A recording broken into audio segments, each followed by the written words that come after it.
Ladies and gentlemen, my name is Sandra Collins and I'm the Director of the National Library of Ireland.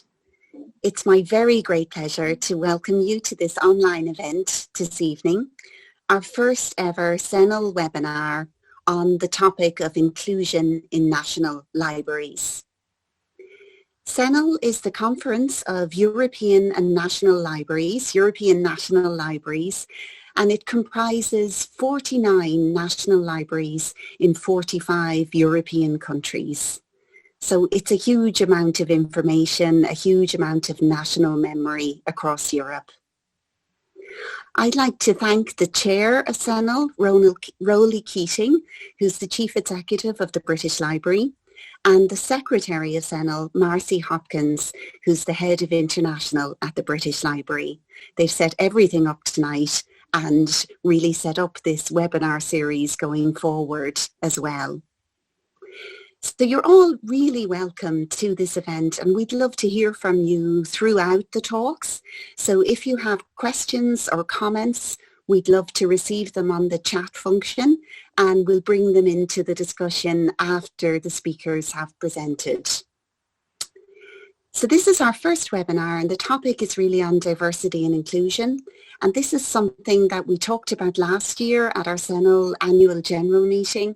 And it was such an interest and an appetite to discuss it further that we wanted to use this opportunity to bring you a really fabulous keynote presentation on the topic. So it's my great honour now to introduce our keynote speaker this evening, Bonnie Greer. Bonnie Greer was born on the south side of Chicago and has lived in London for over 3 decades. She's a dual national and an award-winning playwright, an author and a novelist.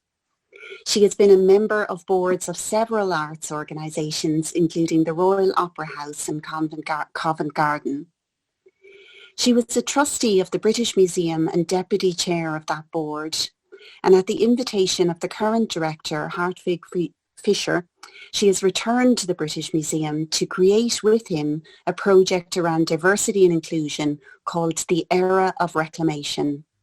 It launched in January 2020 with a series of sold-out on-stage talks at the museum and is now online during the pandemic. Bonnie also blogs for the museum on the subject of what she calls meta-Africa, that bigger picture of enslavement and colonialism, and also the genius that these atrocities have created within people of African descent. She considers diaspora too weak a word to describe the descendants of an extraordinary leap in humankind. I'm really dying to hear what she has to say this evening. Bonnie, over to you.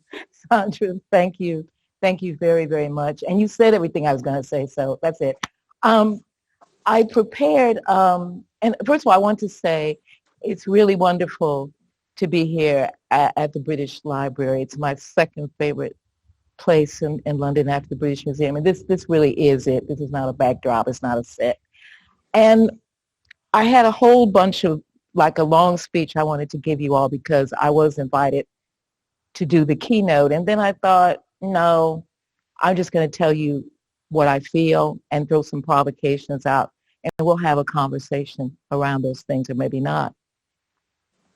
As Sandra said, Hartwig Fischer, current director of the British Museum, I met him on a panel at the Museum on Music, and we talked on that panel, and then he said to me afterwards, he said, would you like to come and have a conversation and kick some ideas around and see what we can do, if we can do anything? And we talked and we met a couple of times. And finally we came up with an idea, and this was maybe about July of 2019, that the time we live in right now is an era of reclamation. People want things back. They want to own things. They want to rebuild themselves. They want to rename themselves. So we came up with this idea, and we decided that we have, as Sandra said, some conversations first to sort of see the lay of the land, see what was out there, and to have a cross-generational discussion. These are very important. And our first conversation was with 3 women connected with global museums and universities. Dr. Olivet Otele, who is chair of the slavery, a chair in slavery at Bristol, a great writer as well. Dr. Miranda Lowe, who is principal curator at the Natural History Museum, and Dr. Velika Smulders at the Rijksmuseum, who's now head of history, which is a very prestigious post in Dutch museums. And then we had our next conversation with the head of diversity at the British Museum, at the BBC. And our final conversation was something that Hartwig and I feel very strongly about, and it goes back to this idea of Meta Africa, this genius that was created on the slave ship, the Middle Passage, and was carried on into slavery, enslavement, and thinking about how to survive, how to make a new people out of all that, which we call shoreline thinking. And this was a talk with about 6 African Caribbean people, French and British. We called it, Is the Caribbean the Key? And the banner on top of our stage at the British Museum was called the Black British Museum. That really freaked people out, but that was at the British Museum. What I've learned in this curation that we're carrying on, we've had 2 more conversations, and all this happened before Black Lives Matter. What I've discovered in the process of this conversation, long conversation with Hartwig, is that one thing that diversity is listening with intent. In other words, it's power listening in order to do something. Not just listening to you because there's some stuff out going on the street and they've got to let you in or whatever. It's listening with intent, and that's the intent, to do something. And that do something is share power. Now, however your institution defines that, however you see that, that's one of the things that has to happen if we're going to have diversity. And you also create a field, I call it a field of dreams, in which people come in and they may be saying things that you don't understand or you may not even agree with, but you've made the space so that they can say them. And more importantly, that something can happen, that you can do something. And we're in a library, and we're talking about libraries, which are different institutions than museums, of course. And so I'm thinking about a library and thinking about the fact that you may, for instance, in this listening with intent, invite people into the National Library who have another story about your nation, who have another picture of it, who have other books about it, other scholarship about it. What you make when you share power and when you're listening with intent is that you make it possible for that to be part of the conversation in your library, in your organization. And some of that is dangerous stuff. I'm not going to say it's not. It is. It's risky. It's dangerous. But if we decide to categorize diversity, and I've lived long enough to tell you I've seen all the categories, avoid those if you can. What you want inside the category is the knowledge. It's great to have a category, but listen to see what people are saying to you and look for beauty. Beauty is the most important thing. And an infant knows a beautiful thing before she can even read. And when I say beauty, when I'm talking about in relation to a book or an object in a museum, it's the connection that an individual person has with the truth, with what they can read, what they see. And we want to always engender and encourage and make that happen in diversity. And I also would say too, and when I did a talk with museum directors, and I brought in this tape of Prince, the great Prince. And it was at the memorial for George Harrison being inducted in the Rock and Roll Hall of Fame. So on this stage are all the rock gods. Tom Petty, Paul McCartney is back there on the keyboards, and they're playing When My Guitar Gently Weeps. And you can imagine how beautiful that is. It was great. And Danny Harrison was there. They were all in it. It was beautiful. It was gorgeous. And then Tom Petty gave the solo to Prince. And this is where diversity happens. It's not because Prince was black. It's because of what Prince did. Prince came on, played some different chords, did different music, and the whole set changed. Everybody changed. They had to interpret While My Guitar Gently Weeps. They had to interpret it another way. And what I said to these museum directors is, oh, Prince is gorgeous, but look what the other musicians did. They changed because the music changed, because they allowed this new chord in. And that's what diversity is. It's a new chord. Keep it open. Keep your space open. And I do want to stress listening and non-categorization if you can do it, because we do need to understand people talk through categories, but we want to make sure that we keep ourselves out of categorization so that we can hear the new things that are coming in. At the British Museum, Hartwig and I don't know exactly where this road is leading, but what we do know is that we've brought in an intergenerational conversation. We've brought in new ideas around the idea of Black people, of people of African descent and of African people. And we call this Meta-Africa, this thing much bigger than an idea of diaspora, because for me, diaspora is too benign a word. Meta-Africa is about the genius that was created within enslavement itself, the strategies that were created, the methods of survival, the art, the culture, the politics, all of that, which has to find new language, new ways of looking at it, and new people to talk about it.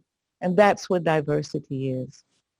So I would say that what we need to do, I think today, and I'm a kid from the 60s, so I was in the streets then in 68.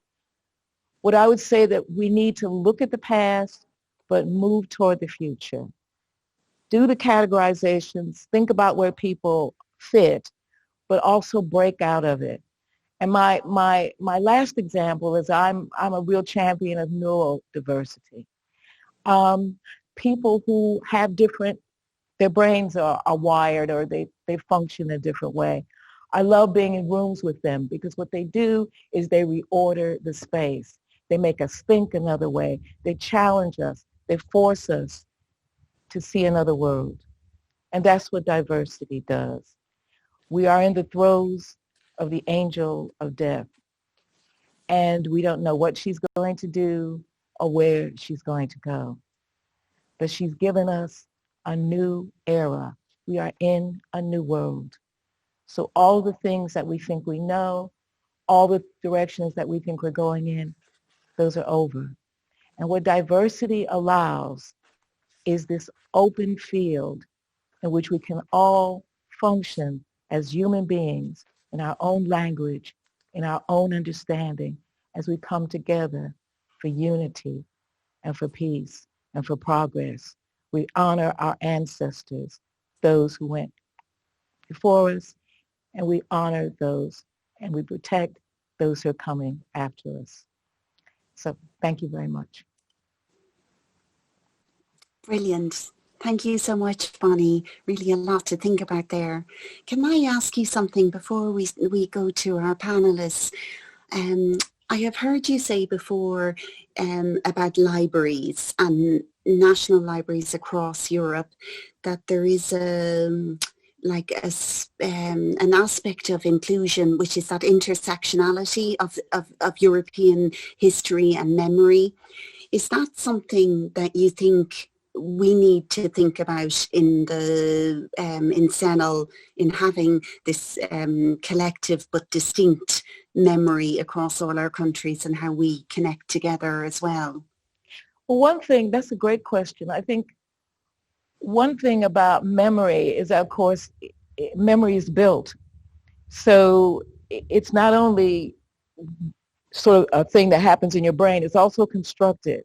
And so we need to, and I think what people of color are saying, what LGBTQ people are saying, what a lot of people are saying is that's one memory. We need to now begin to look at all the different memories. That's kind of what this wonderful series that Steve McQueen just did over BBC One, Small Acts, is about. There are other memories.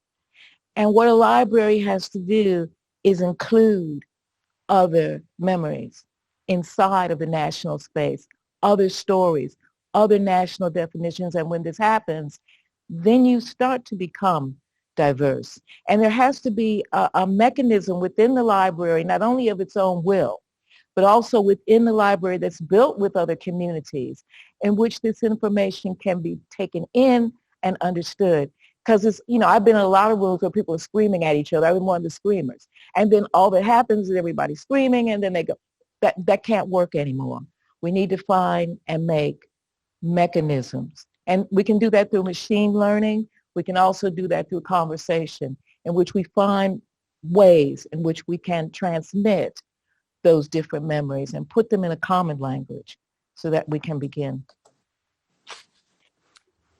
Thanks, Bonnie. I think that's really interesting and relevant for everybody here, because the national collections often may be the last source of authentic material to tell somebody's memory. And as you say, there are many different. So I think what I'd like to do, and you mentioned LGBTI+, so that gives us a great introduction now to bring in the first of our panelists. And what we're going to do is we have three speakers, Cecile and Karin and myself, to talk a little bit about what we have done in our respective national libraries and to give some ideas for us all to discuss together. So it's my pleasure now to hand over to Cecile Communal, who is the International Engagement Manager at the British Library. Cecile. Thank you. And thank you, Bonnie. It's really inspiring. It feels really hard to come after you. But, thank you, Cecile. Thank you, Sandra. So like you said, I work in the international team of the British Library, but I also have another hat, which is co-chair of the LGBTQ plus staff network of the British Library. I'm just going to give a really kind of brief overview of what the network is and what we do. So if you don't mind going to the next slide. So the way the network is set up, we are one of 4 staff networks in the library. There's also a BAME network, a gender equality network, and a disability support network. And our network was founded in 2017. We were the first network in the library, and if you think about it, that's really not that long ago. And it came about because we did an exhibition called Gay UK, which was about the decriminalization of homosexuality in the UK. And at that time, we realized that we didn't really have a channel to bring up LGBTQ voices within the organization. So this is where the network came about. And it's run by 2 co-chairs. So I'm one of them. We're elected for 2 years. And we also have a committee, which is made of BL staff who support all our work. And something really significant happened this year. In September, all the network co-chairs became part of SLT, which is our strategic leadership team. And this was a really significant moment for us, because that means that we really now have a seat at the table with our senior leadership to get our voices heard. And to help us do that, we have an SLT sponsor and a chief officer sponsor who really help us kind of navigate these meetings, because none of us are in senior roles, and also, learn how to navigate the organization where we're trying to bring projects forwards. And something that's really important is that we are open to all LGBTQ plus staff, and we don't ask people what is their identity once they join. But we are also open to allies, and this is really key for us. We really want allies to come and join us and support our work. So at the moment, we have around 100 members between our two sites, London and in Yorkshire in Boston Spa. So if you could do the next slide. Just wanted to talk briefly about what is the purpose of the network. And, you know, our main message is the library is open. This is really what we're about. And the first thing that we do, we really want to be kind of have an advisory function. We want to be a resource for the organization, for our colleagues when they come across LGBTQ identities. They can come to us and hear about our lived experience to kind of inform their decision. The second thing, and I think possibly the most important thing, is being a visible social network for all our staff, but also all future BL staff. And to bring it maybe to a personal experience, you know, in previous jobs, I definitely suffered from discrimination because of my identity. And when I joined the library for the first few weeks, I was very careful. I never really revealed my identity. When I talked about my partner, I didn't really use pronouns. I was very vague. And the reason is because, you know, I was worried about discrimination because I had felt that before. And, you know, it kind of creates this dark cloud over your head where you're constantly worried and careful. And it's only when I saw that there was an LGBT network and like visible LGBT role models in the organization that I could be open about myself. And really, this is so important because it affects your productivity, it affects your well-being, your mental health. And, you know, when you can have a visible network, you know, it really benefits staff, but also the organization. So for us, it's really important to be visible in the organization. And then the last thing is really about promoting LGBTQ stories and voices throughout all the work that we do. So if you can go to the next slide, we kind of have a strategy for the duration of our term, and we kind of identified 3 big focuses. The first one is an internal focus, and this is about working with all team in the library and especially our HR team to make the library a safe and welcoming and supportive environment and culture for all our LGBTQ staff. The second focus for us is our collections. We have incredible LGBTQ collections in the library. Our events team puts on brilliant events promoting this collection, and we really want to support them and promote this collection, these events. And to do that, we want to do more collaborative working. So, you know, reaching out to other organizations, to, you know, share knowledge and also learn from them how they're working with their LGBT collections, but also really help grow the profile of the library as an organization that is open to everyone. And I think all these 3 things really feed each other, because if we can grow the profile of the library as a space that is open to everyone, we hope that we can attract a more diverse staff who will work on our different collection and promote these different stories that Bonnie was talking about. And so we really hope that we can create this kind of perfect positive circle, really. So that's really the end goal of what that strategy is about. So this is a really short overview of what the network is. If you go to the next slide, I've just put my email address just in case anyone wants to have a chat kind of separately after the webinar. I'd be really happy to speak to anyone about it. That's brilliant. Thanks, Cecile. There's a lot there, and I think you touched on many of the things that Bonnie talked about you know, kind of listening with intent and action, and lots of concrete things there. It's my pleasure now. I'm going to introduce our second panelist, and this is going to bring us into another part of the wide inclusion conversation, and particularly minority languages and inclusiveness around that. So it's a great pleasure now to hand over to the National Librarian of Sweden, the Director of the National Library of Sweden, Karin Grönvall. Karin was appointed in 2019, so she's one of our new members of the Directors of CENL. Karin, delighted to welcome you, and please tell us your talk. Thank you, Sandra. I'm delighted to be here and to be able to talk and tell you a little bit about our work at the National Library in Sweden. And I will briefly talk you through our work concerning our national minorities and the rights to preserve their cultural heritage and revitalize the languages. Can you see my slides? I can't see them myself, so yeah, great. Our work is based on legislation that is really focused on protection of the rights.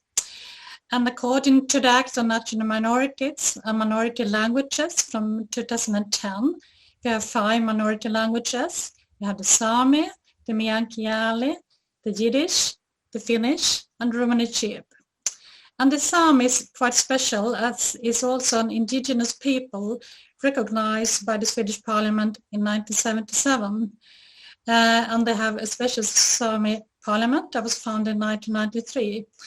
It's not, they also use the lands across the borders of Norway, Finland, Russia, and Sweden.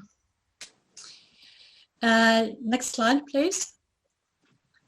I would say as a national library, we have assignments in 3 main areas: as a state authority, as a national library as such, and as the coordinator of libraries in Sweden. And first, as a state authority, we have consultations with the minorities at least yearly. And these consultations aim at ensuring influence to these groups and should be structured in a dialogue form and are to be followed up. And all state authorities are supposed to conduct dialogues like this. And as listening to Bonnie, I think this is really an important part where we need to listen intensely and to learn to listen. This is quite new in Sweden, that all authorities should have these dialogues, and we need to learn a lot from that. And to be aware of the other stories, as you also talked about. Secondly, as a national library, we still have a lot to do, really. I would say we only just started the work at the National Library. We're working at making the heritage that we have in our collection more visible, and to make sure the minorities are in control of the material and know what's in our collection and how to handle it and how to get in touch with it. Of course, we also try to make sure we receive materials for our legal deposit, which has not always been the case. And we have a lot of ethical issues concerning, for example, metadata. We have one special project, the Sami Audiovisual Collection. I think that's an example and a possible road model on how to work systematically and together with people concerned on these issues. It's a cooperation between the Swedish Film Institute, the Swedish Television, the Sami Center Ahti in Jokkmokk, the Sami Parliament, and 2 universities. And through inventorying film and TV collections in our collections, enriching metadata, and also making the films accessible in digital form, we aim at making the material and the people involved more visible and in control. A typical example from earlier news and films in our collection is that the Sami delegation visited the Swedish Parliament or some other political group, and all the Swedish politicians are mentioned with the full names and titles and so on, but the Sami delegation is just mentioned as a collective. No names, no personals. Of course, in that way they are made invisible and anonymous. And this project aims at finding out the names of persons and context of the films and television features, and add that to the metadata. And this part is done in very close cooperation with the Sami associations, because only they can recognize the settings, the costumes belonging to certain eras, etc., and find out who were there and what sort of context. For this project, we also have an ethical advisory board supporting us on how to move forward. Finally, as a coordinator of libraries, we support local libraries in strengthening their work towards these groups. I think they find it quite difficult many times because we're very used in the library sector to work on the needs and demands of our users. But this is quite different. Here we need to make it visible and to work for their rights and not only on demands from these groups. In the Library Act, it says that libraries in the public system should pay special attention to minorities and persons with other languages than Swedish. And to make it possible to actually read literature in these languages and to revitalize them, we are in cooperation with the Sami and Romani Chib organizations developing an app for reading literature. And we're starting with this pilot focusing on these 2 languages. And this project consists of 2 parts. to develop a reading app based on the needs of the users, and a content investigation to map material in these languages and examine the conditions for making the material available. And of course, the last part is the most difficult, especially as there are many dialects, and the written languages has a short story. From 2021, for next year, we'll probably get a new task from the government to support the minorities' libraries, so they in their turn can become resource libraries, which means that they will support all local libraries in developing their work for revitalizing the minority languages. So, and this was one draft that we got into our national strategy that we handed over for the government last year. And also as a national coordinator, we take part in international networking, for example, in IFLA and so on. You can take the next slide, please. And this last slide is a picture from the film Sami Blood. It was launched in 2016 by Amanda Cormel. And in this picture, we can see the leading actress Lina Cecilia and Mia Erika Sparrow. And it's a beautiful and very painful film about the Swedish history of colonialism and racism toward the Sami people, and an eye-opener to many Swedes. A film I do recommend, so thank you. Brilliant. Thanks, Karin. And I think that really captures some of the challenges and the real work involved in collecting different memories and stories, because how can people express themselves but best through their own language? And that is a big task for libraries, isn't it? Yeah, it is a huge task to really get all these stories. It's also a risk to be too national, being a national library, so you really had to balance the different stories and to make it, well, inclusive for everyone, also for, of course, newer immigrants and so on, to make it the story of everyone. Exactly. So thanks, Karin. I thought, first of all, let me remind you, if you're listening, we would love to get your questions and observations, and you can type them into the chat function. We're getting questions coming in. I'm excited to share some of them with our speakers now in a few minutes, and we welcome more. So what I wanted to do was take a few minutes to tell you about our approach in the National Library of Ireland, and then to come back to the speakers and bring in some of these really interesting questions. So in the National Library of Ireland, we started with a policy-driven approach. So I'm just talking through how we embedded diversity and inclusion into our work. So in 2018, we published our first diversity and inclusion policy, and following the policy, so that was really important for gathering our thoughts and our principles that we wanted to achieve. But we've been driven at all stages of our work by that fundamental principle of nothing about us without us. So consultation is a huge part of our work and the inclusion of the underrepresented or diverse communities that we serve. So in 2019, after we published our policy, we brought together a large consultative forum and identified and brought into the library all sorts of groups that represented underrepresented, so New Irish, LGBTI+, traveller, different ethnicities, different experiences, groups that mightn't traditionally have seen the National Library as their place, as belonging to them and including their stories. So we brought people in and we worked in a consultative way with them to gather their thoughts. So that's, I think, coming back to what Bonnie was saying about listening with intent. So I really wanted us to be accountable for that listening. And so we kept a record, and we had a fabulous artist on the day that captured the feedback, the thoughts, and the ideas of these communities that we want to serve.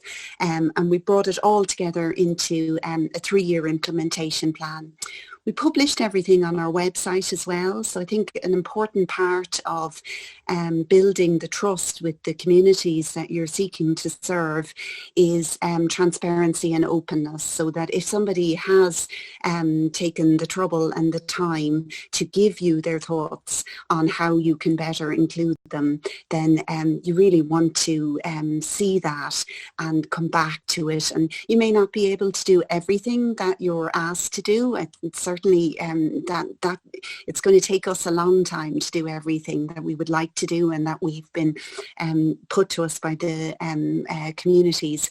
But I think if we record it and we start working, we will get there. And that's that, I suppose, acting with intent after listening with intent as well.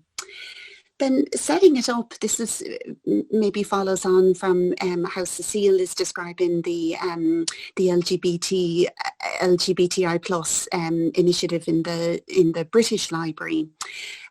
So we report, we made this a reporting item to the board of the National Library to keep it at the highest level of visibility and accountability for us.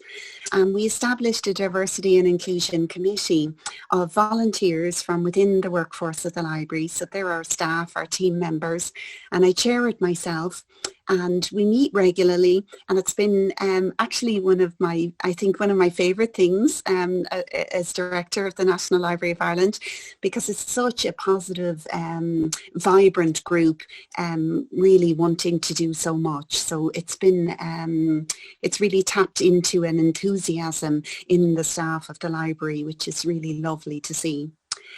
And in saying we have our policy and our implementation plan, next year we start work on our new library strategy, 5-year strategy, and what I would like to see us do at that stage is to mainstream inclusion into all our priorities. So it will have a place in our strategic plan, into our vision for the next 5 years. And I think that's we've reached, I think, so there's a real use to establishing it as an active initiative, and then I think the goal needs to be to bring it into all parts of your activities so that it's visible and it underpins and it questions the decisions you make, the projects you run, what you choose to collect, what you choose to exhibit, what programming you do, and so on. And then if I look back, well, I'm not looking back too far because we've been working on this for the last 2 to 3 years, but 3 of the things I'm most proudest of over that time, I think, is we're in the middle of a huge renovation of our buildings across our campus, and they're beautiful historic buildings, but hugely challenging from an accessibility point of view. But our building project that we're running at the moment has 3 priorities, and one of those, so safe storage, enhanced public engagement, but one of those 3 priorities is equal and universal accessibility. And that really guides our work, and it's just, I suppose it has to be at that level of importance, I think. The other thing I'm very proud of is next year we start into the co-curated major exhibition drawing out of our LGBTI plus collections with an associated year-long programme of events.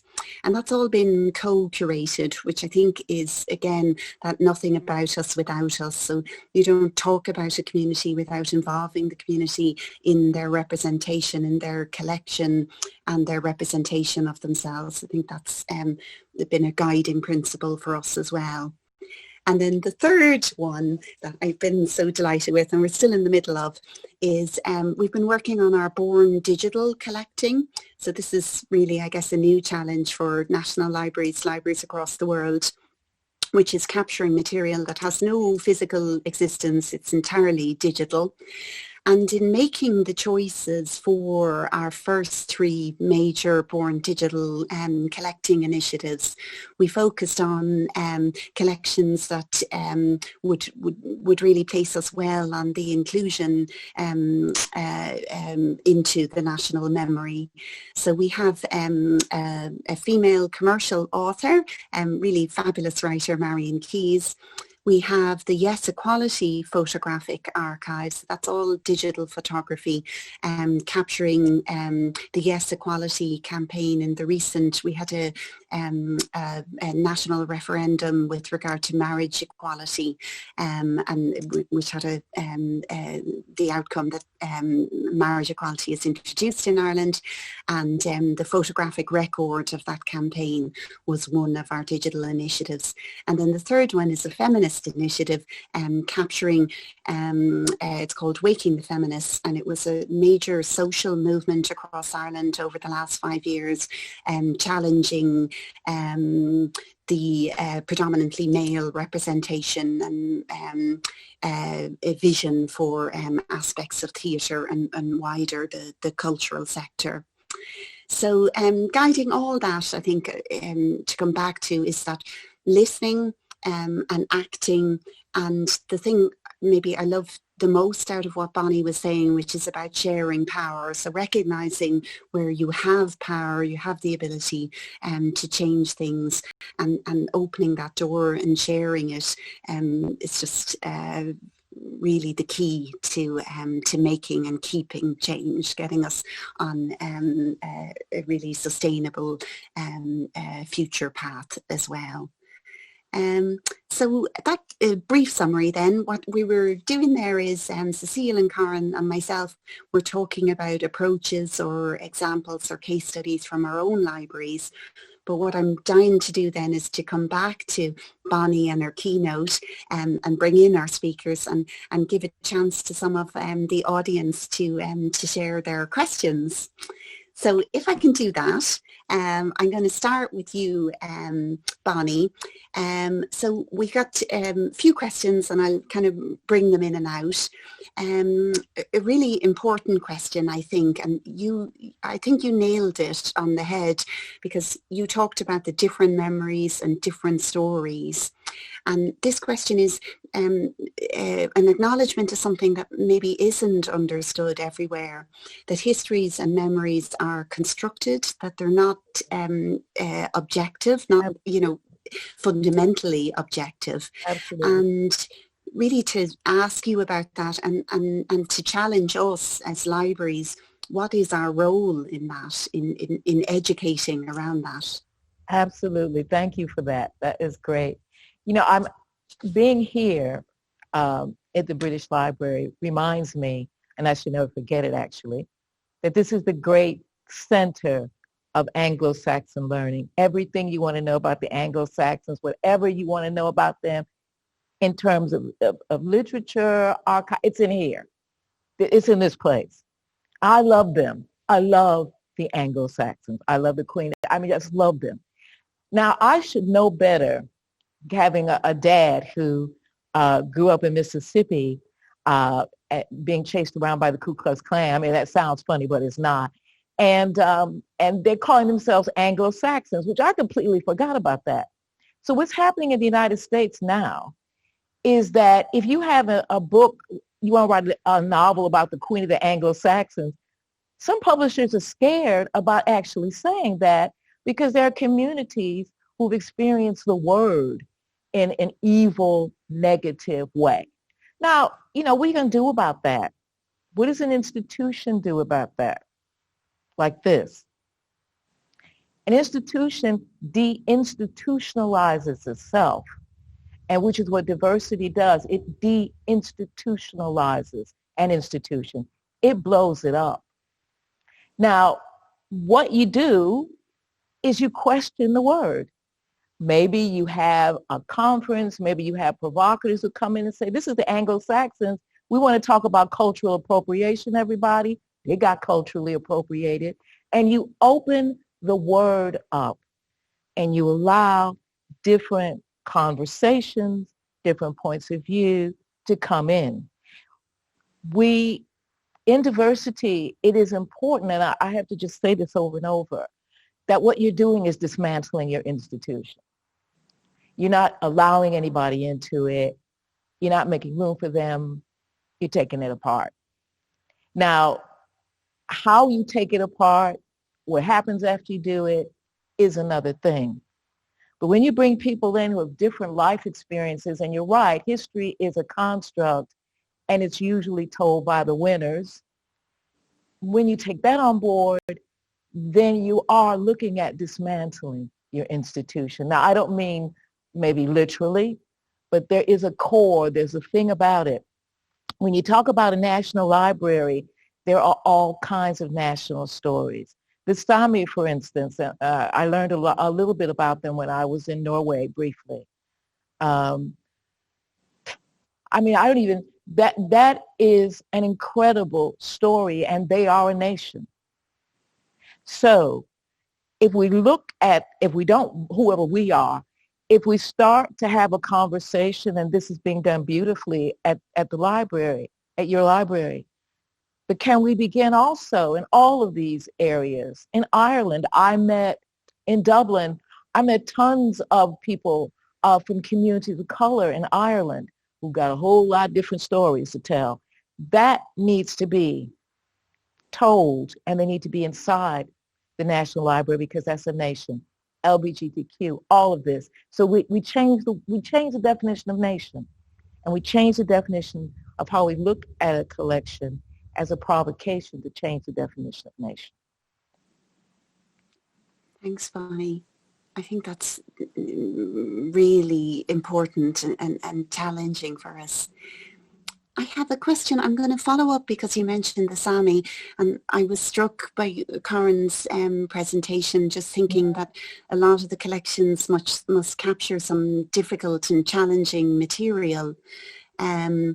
But there's a question from one of our audience tonight that says, in relation to the Sami audiovisual project, Karin, you mentioned an ethics advisory board, and the question is, can you tell us a little bit more about that, and how does it function, and what sort of questions does it answer?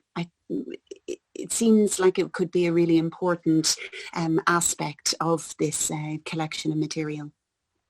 Well, I could tell a little bit. I'm not working so closely into the project, but I think the ethical issues are a lot about identifying people that often they're not alive anymore, and they have relatives. How can you name them? How can you mention them? And really to make it possible for the people themselves to tell their own stories. I think that's about the ethical issues. We really want to be very kind, sort of, and being kind can be quite dangerous. So that's why we need this sort of advisory boards telling us more from another point of view, from another perspective. What do they think is a good way of acting, and a good way of working of these films that story, make it their story, their history, and making it part of all our history, but not as a sort of a nice part of our collection only, but really an inclusive part that the people themselves own and can control. So that sort of discussions I think we have in the advisory board on a matter, like that. Thanks, Karin. And I think, again, that point about it being people's story and their right to be involved in the telling of that story.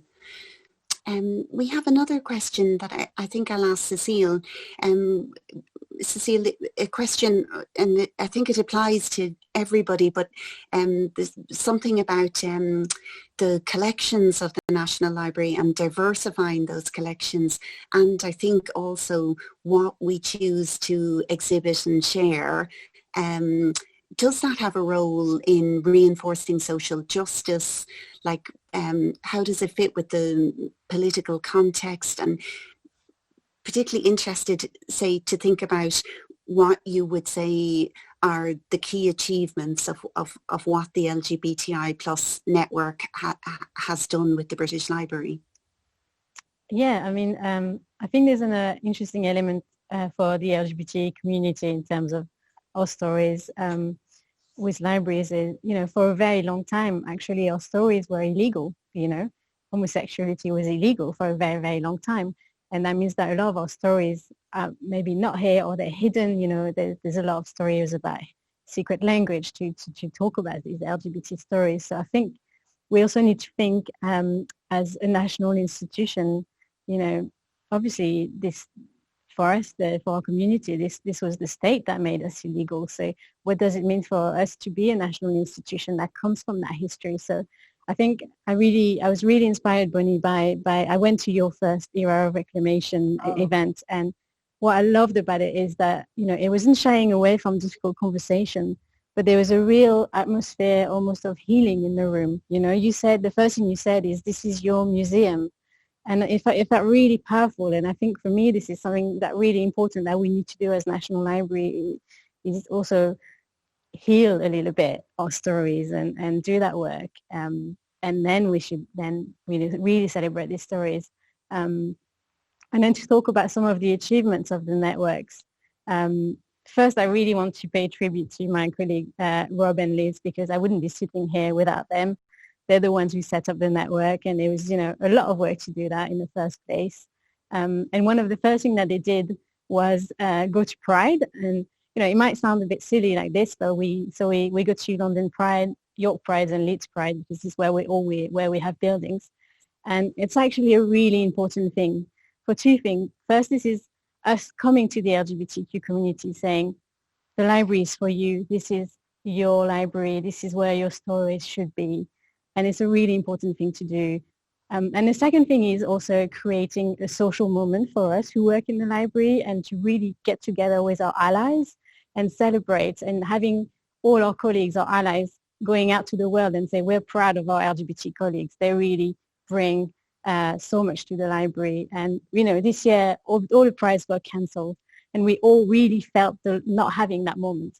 I think it's really important. So, that's something we're really proud of. And then if I had to choose, maybe like you, Sandra, 3 things that the network has done this year.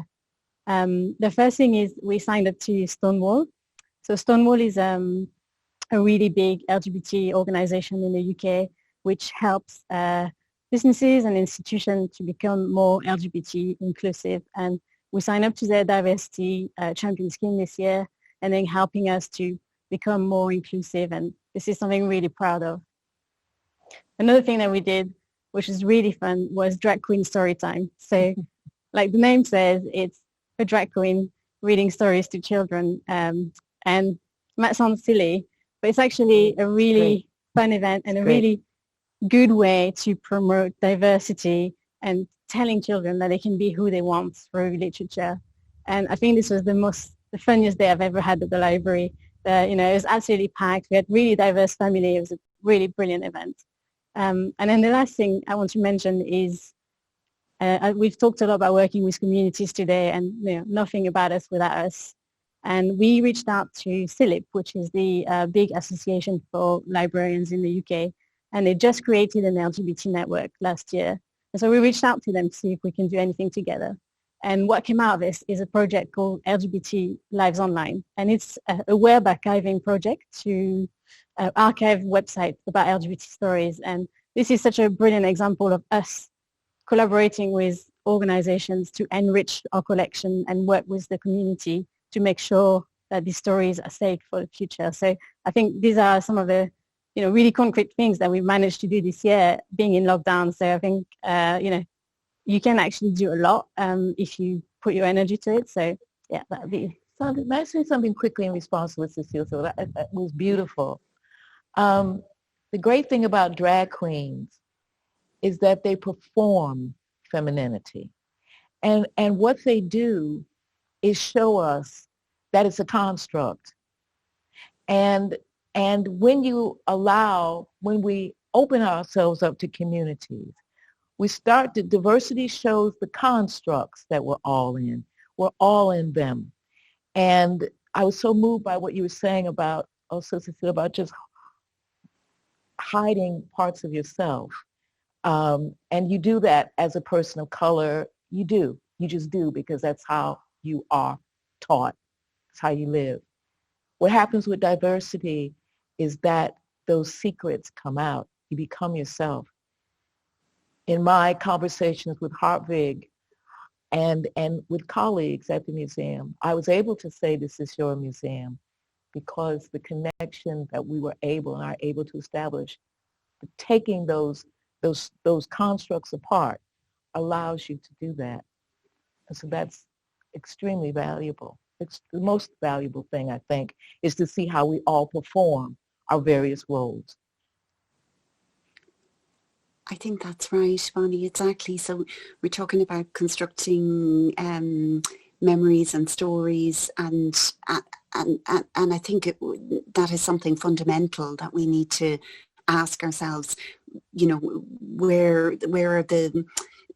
is our framework for that construction? Where is it coming from? It comes from your own privileges and biases and all of the things you have inside yourself that you need to question, particularly with the responsibility of being in a national library, and knowing that 100 years from now, the decisions we make today will be the materials that tell our stories in the future.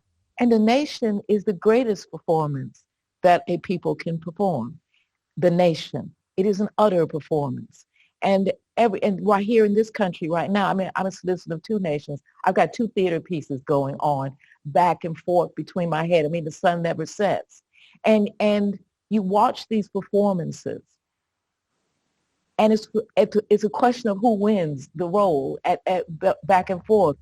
What is a people? What exactly is a people? And that's one thing that diversity asks. What is a people? What are they really? I think, Bonnie, exactly. And there is something particular, or like this is a special question for Europe, I think, with boundaries and or borders that move, and like we're such a fluid history across Europe. And one of the questions come in from the audience for you, Bonnie, is how, so in that context, what is the difference between Europe and America? And thinking of things like Black Lives Matter and so on, for our European national libraries, what do we need to think about? Well, I'm going to say something heretical, and I want to say it anyway. I think the United States overperforms in terms of questions about ethnicity, diversity, all of that. I think our language is too prevalent in the way we talk about it. For instance, I have a very close friend who is a cultural curator in Brussels, African American, born outside Chicago. She works there, great writer. And there's a question in the Netherlands and in Belgium, of course, of Zwarte Piet. How the hell do you actually function and face Zwarte Piet if you're a Black person? You can't. But yet the question of bringing over sort of American, say, jargon to talk about it is only the beginning of what's happening in the Netherlands and in Brussels and in Belgium about that question. I think in Europe, and I really think it's key, is another language or another way of looking at the story has to be developed. In France, for instance, there isn't any sort of idea that we would have in America and even in Britain of kind of ethnicity. I mean, they don't do that there, okay? So a lot of times you have French people of color banging up against the wall talking about their reality, but the nation as a whole does not recognize their reality. That's not French. So how do you begin to not only talk about it, but face it, deal with it. How does a library do that? How does a library do that? And that's the question. How do you do that? How do you begin to do that? And it can't be about thinking about letting people in. It's about opening the door and then see what stories come into your library, what assessments come into your library, what interpretations come into your library, what do they bring in, not to your library, to our library. And that's the thing I think is the most important. I think there's a bigger, more complex conversation here in Europe and the United Kingdom, even than there is in America. I think that's right. Exactly. Yeah, just because there is such such an intersectionality across Europe, and thinking of our collections, and if we could put them all together, what that would look like and how they would contradict each other and unearth new discoveries as well. Karin, can I ask you one?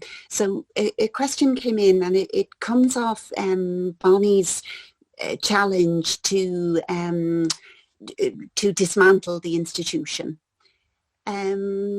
In your case, with the complexity of so many languages and having a sense of how much work that is there, like, do you have to bring the library with you to take on all these tasks and translations and collecting?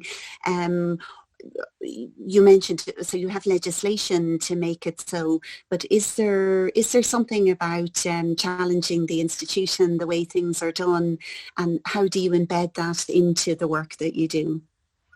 In the National Library, is that your question? Yes, yeah. As I said, I will be very humble here. We're only just starting. I think we're woken up quite lately, actually. The government and the European Commission, etc., they're working quite hard on making things happen. We have a lot of legislation, but things are not really moving forward. So, and I think we really have to get the work into every part of the National Library, as you just talked about, Sandra. That's what we need to do to make it more close to people, working with the collection, to see new things, to put new perspectives into their work. And I think that's a very long-term work you have to do, and we have very much to do, I would say, in that area. But we're also working with the local libraries, and I think that's a very good way of working, because then you get more local perspectives, because it varies, of course, a lot in the country because of traditions, etc. So I mean, that's a good combination of working with local libraries in the country and then putting National Library in that perspective as a sort of getting everything together. So that's one way of moving forward, I think. Thanks, Karin. I have another question now for Bonnie. It comes with a compliment. One of our audience has talked about being struck by the poetry and the vision that you have expressed, and I think that's exactly right. You talked about beauty, and I think that is in how you have addressed us tonight as well. Could you say something about accountability, like how important it is, and, you know, I guess your thoughts on how best we can do that? Accountability starts at the top, of course, with the director of the library. I've had the pleasure of knowing Rolly Keating for a long time. I knew him in his previous incarnation as the head of BBC Two. So I knew this setup was going to be good, you know, because he knows a lot about TV. He knows everything about TV. So, and I knew this was going to be a place, I knew this was going to be a forum in which I was able to say what I wanted to say, because I know that's kind of guy he is. You have to have somebody at the top, like a Rolly, like a Harvick Fisher, who's just ready to they're not necessarily on the pedestal, but people put them there. Even the staff puts them there. Their own curators puts them there. Maybe, the government puts them there. They have to come down and meet all of us on a level playing field. And especially an institution like this and the British Museum, which are also government institutions, and all of you, that's not an easy thing to do because you're accountable to government ministers and people, and also the library itself and users and visitors. But there has to be someone who wants to come down and meet everybody and be down there. Not just come down for have tea with you and then go back upstairs. They have to be down there, and they have to be in the sandbox with you. They have to make the mistakes. They have to be there. When we put the Black British Museum on the stage of the British Museum, I didn't even know what it meant. I knew what it meant, the words meant. I didn't know what was going to happen on that stage. And the director and the deputy director were there. Not a blink, not a bit, nothing. It just happened. And it happened so seamlessly that we didn't notice that it happened, and that's what you want. So it starts with the top and being open to listening with intent. It's very, very important. It's most important. And it means having a table that is round, even if it's not. Everybody is equal. Everybody talks. Everybody shares. And if you don't get what somebody is saying, ask them to help you get it. Because that's very important. I think that's right. And I think often people can be, can be anxious about discussing topics and afraid you will say the wrong thing. But if you're there and you're, as you say, you've set up that round table and you're listening, then that's just such an important start. That goodwill and that intent will go a long way. Something I was thinking in our own case is, like, you have to, in sharing that power, you have to recognize it, to give it away, you have to understand it. I'm not sure I'm saying it very well, but I was thinking. I understand what you're saying. Absolutely. Yeah. Absolutely. Yeah, so something we do, we have a huge family history service in Ireland in the National Library, and we have a lot of family histories and genealogy resources and so on. Last year, the traveller community donated a number of traveller family histories for the national collections.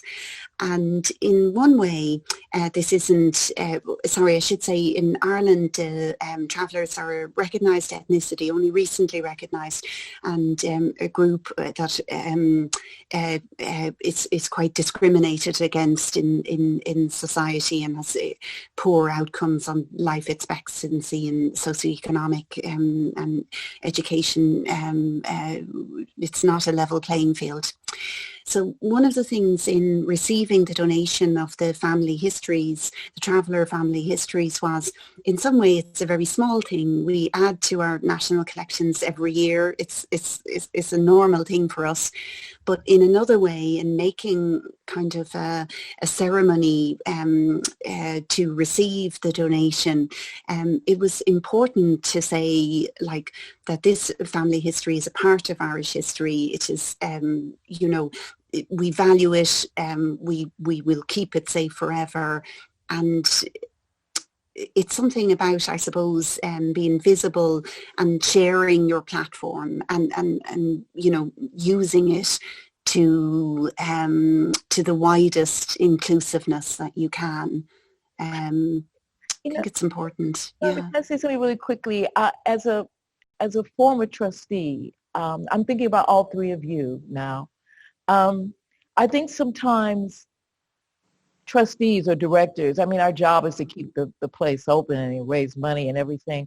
We forget that all of you are highly educated in a field. You're dedicated to your field. You're passionate about your field. You're also the students of scholars. And so the scholarship goes back and back and back and back. So that when someone from the outside comes in and says, hold it, you've got to recalibrate yourself. And I think sometimes trustees and directors of institutions don't understand how you are the real trustees of what goes on inside of the institution. You make it viable and valid. And that we who are trustees and directors, or were, we need to understand that interface. When somebody like me says, oh, you got to bring in Joe Schmo because he runs this community organization, he's got his own tour, and he comes in and he goes through your library and he says, do. I have to understand that your PhD doesn't, you have to recalibrate that. And I have to be able to build a bridge, a network, a link, and I think the director too, where the both of you can come together because you make the bedrock of the library. You will be the bedrock of the library. So I think some of that is what diversity is too, is for people, these two communities of curators and librarians to sit down with community curators and community librarians and find a dialogue to make the library more a national story. I really love that. I think that's so true. Bonnie, thank you. We have about 5 minutes left, and you have given us some really concrete thoughts and provocations and challenges. And I guess what I'd like to use the last minutes to say is, what is the concrete thing that we should or we will do next year? Like, it's been a tough year, and you know, maybe we haven't advanced all the plans that we would have, or we've had to do them different ways. Cecile was telling us about different ways to engage, and so let me go to Cecile and Karin first, and say, you know, what is the one key thing you want to do or see happen next year, and then I'd like to give the last word to Bonnie. So Cecile, you first. Thank you. I mean, I think one thing I would really encourage national libraries is to start their own staff networks, because you really can get so much out of it. And, you know, obviously we're a really big national library. We have over 1,500 members of staff, so we are able to have 4 different networks. But I think even if you have a smaller institution, get a group of, you know, your staff members together who have different characteristics and, you know, can work on intersectionality together. I think that's you'll get so much out of it. It'll be challenging, but you will get a lot out of it. And if I may, we've talked about poetry, and I just wanted to bring a bit more poetry. I just wanted to quote a British poet called Kay Tempest, who I think is really summarized, I think, really well what we've talked about tonight. I just wanted to quote this. This is what they wrote. Stories and songs bring us into contact with our best and worst natures. They enable us to locate ourselves in other people's experiences, and they increase our compassion. But these things on their own in a vacuum are useless. The story doesn't cultivate empathy just by virtue of having been brought up. It must be engaged with to become powerful. The story must be read, the song must be listened to in order to acquire its full charge.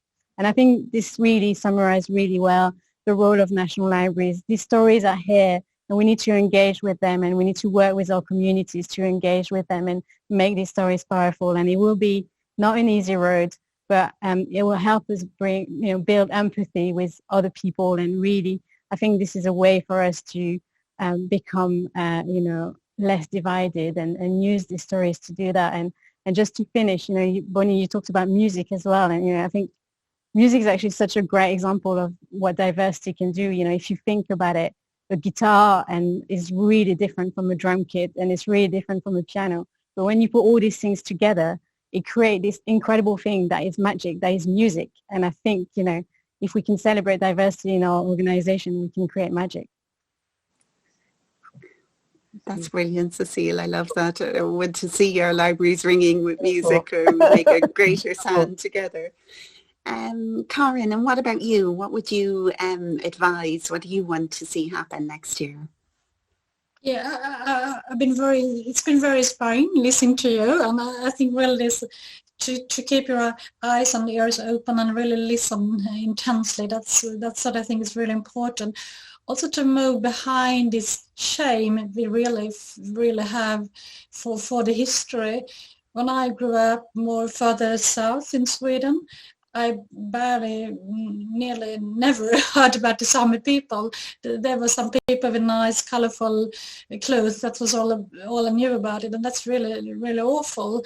And then I learned more and more about our colonialism and the dreadful story of experiments and children not being able to speak their own languages and taken away from their parents. And I thought, oh, this didn't happen in Sweden, did it? So I think we have to sort of take that into account and then be very brave and really look into the truth and also understand that we have to build trust. We can't just get there and say, no, we're very nice to you, we're open for you.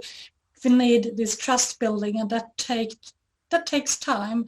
So I think really what I would like to do is to make the more people in National Library in our plans, etc., strategies, to really think in new perspectives, new stories. I think that's a very good way of putting it. To get this, how can we get the new stories in, and the stories we already have in the building, how to get them out, and how do we be more inclusive? And that can be through networking, of course, and inviting different people, and also getting out there. So there are a lot of different actions you can take, but I think the mindset is a good starting point. Yeah. Thanks, Karin. I think that's exactly right. That's both saying we want the stories to be heard, and it's through that dialogue and talking with people. So I'd like to finish by handing over to Bonnie. Bonnie, we'd love to hear what your challenge is for next year. And thank you so much. This is so interesting. I'm so grateful to be first of all, in the company of the three of you brilliant women. In your positions at these national libraries. I know you didn't get there the easy way. So I'm just congratulating you and just thank you so much. It's such an honor to be in your presence, to hear what you have to say, and I hope we stay connected because we got a lot to do. What I think we've learned through this invisible angel of death is that we're desperate for each other. We're desperate. We want to be able to connect. We want to know each other. We want to be with each other. We want to know the truth about each other. We want to hug each other. We want to kiss each other. We want to get our hands dirty in knowing each other. So whatever these institutions, our libraries can do to do that, that's what people want. They don't want any more screens. Done with the screens. Take off the mask. It's over. We want to now be able to be with each other. And the way that begins is with understanding that diversity is listening with intent, and it's the intent to do this. And I know we're going to do that because we haven't got any more avenues open to us anymore. It's been closed. And we're in a new era now. Thank you so much, Bonnie. That's a beautiful way to finish, I think. And here's hoping that we get those hugs in 2021. Thank you so much to the British Library and to CENL and everybody that has tuned in to listen and given us questions. And just the biggest heartfelt thank you to Cecile and Karin and Bonnie for the wonderful conversation tonight. That's beautiful, beautiful compare. Thank you. Thank you. Thank you. Thank you.